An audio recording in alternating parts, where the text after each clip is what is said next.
And that brings me to my sort of last question, which is in a way tied to the parts that you just mentioned in terms of the role that photographic projects can play, or the role that, say, archives can play. So it's interesting to me that you mentioned that the fundamental aim is to sort of develop archives. And I ask this because I know Dalit has also existed in the form of an exhibition. And if, in case I'm not wrong, it first existed as an exhibition and then took the form of a photo Right. book. How did you feel? What was the difference in these formats of developing narratives, for instance?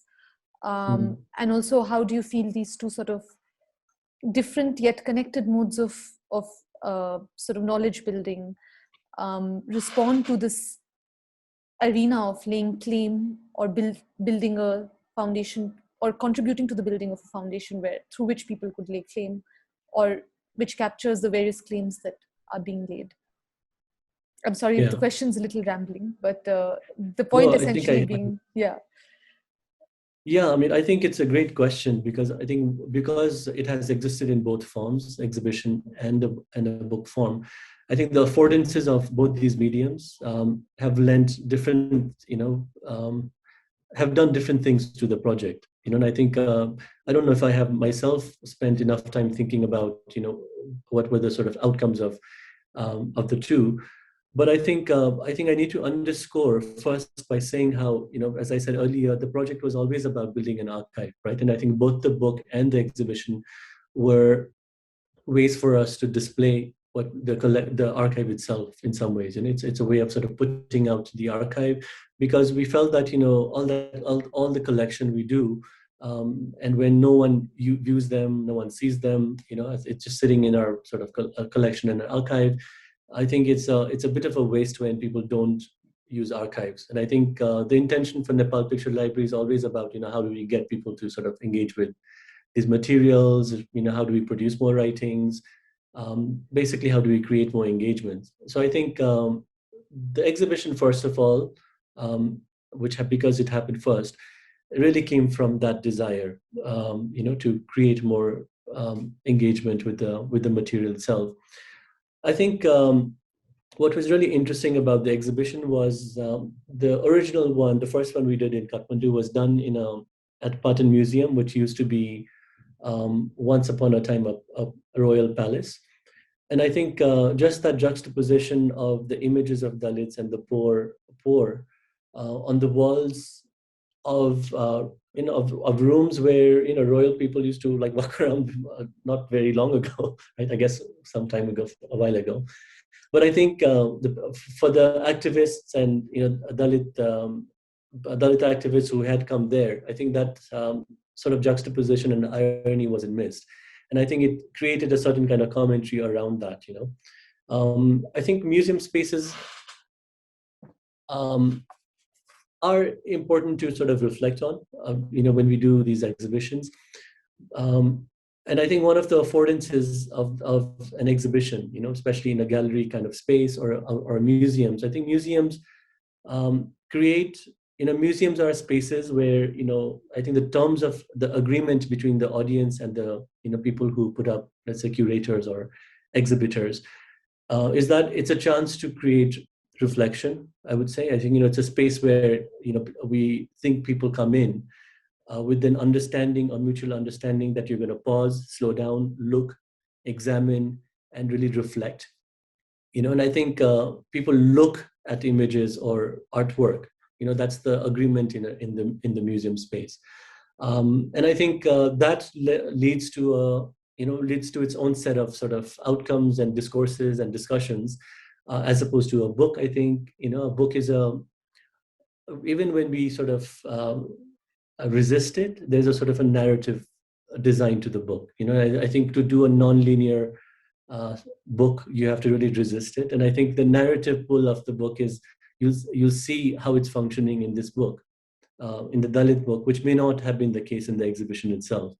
And I think the implication of that are various, from the way it's organized, what kind of argument unfolds, what kind of takeaway people make from an exhibition versus the one that they do from a book. I think those are the things I think about. I guess I haven't fully sort of thought about the implications of the exhibition versus the book. But I think the other issue with the exhibition is also, because Nepal Picture Library is we work around public history, public memory.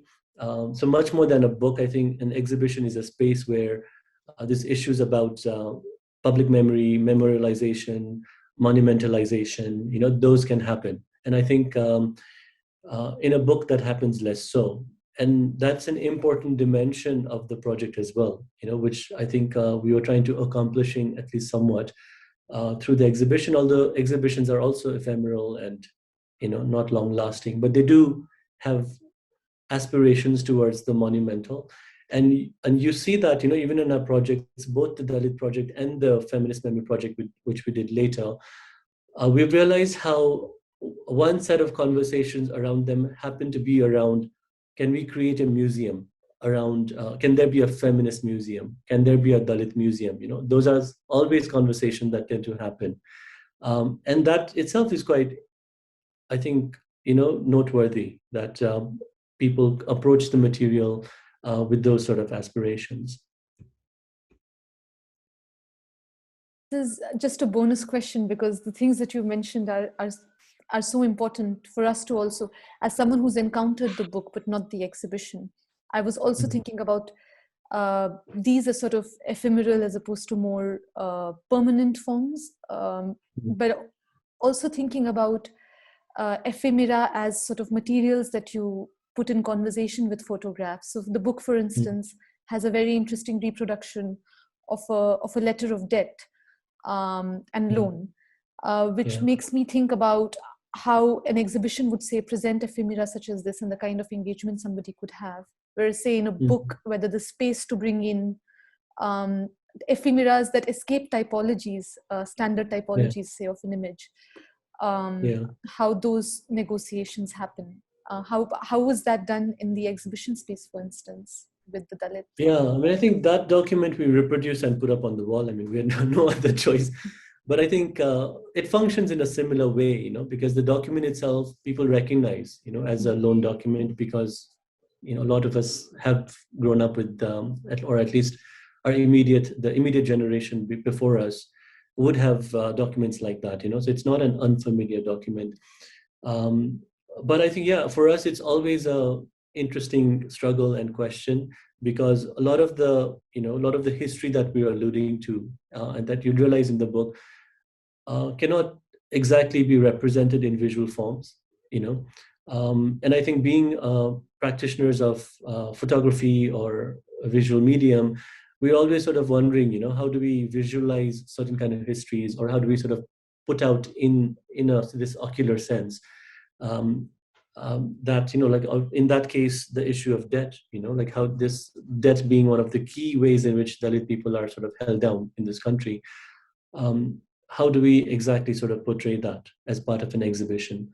So I think documents for us has been very enabling in that way, because I think when we think about photo exhibitions or a visual exhibition, we do not think of text in that way as a sort of in that visual and ocular sense. But we have really, I think, embraced that, that I think documents also need to be treated as visual material.